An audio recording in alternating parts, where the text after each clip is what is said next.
Welcome to the Spiritual Deep Dive in 5 podcast.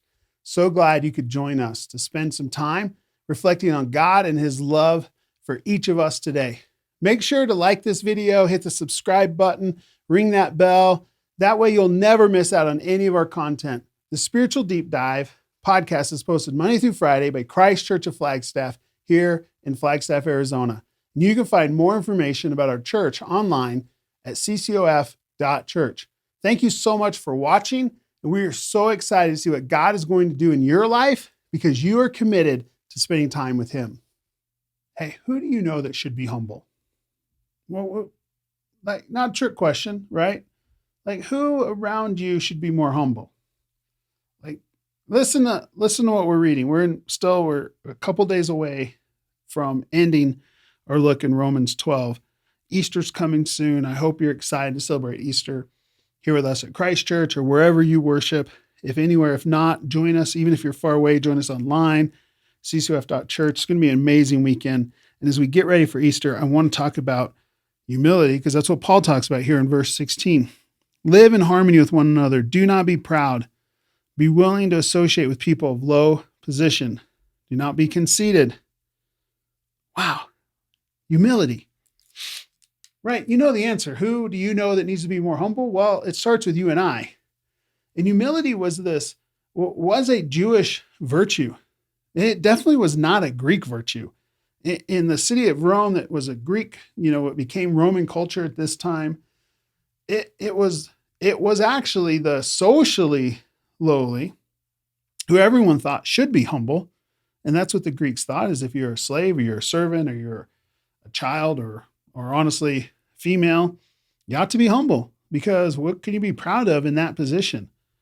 And many writers in the time that Paul was writing these words to believers were writing, emphasizing knowing one's proper place. It was important that you and I would know, where do you rank in the grand scheme of your city, your culture, your circle? Are you at the bottom? Are you at the top? And knowing was really important. Paul says, you should all know the place to be for you and I is the bottom.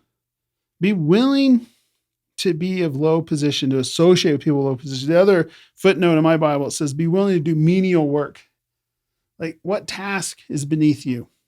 I don't mean what task should you not do because you got back issues or, whatever, you don't know how to do it. But are there things you don't do because they're beneath you?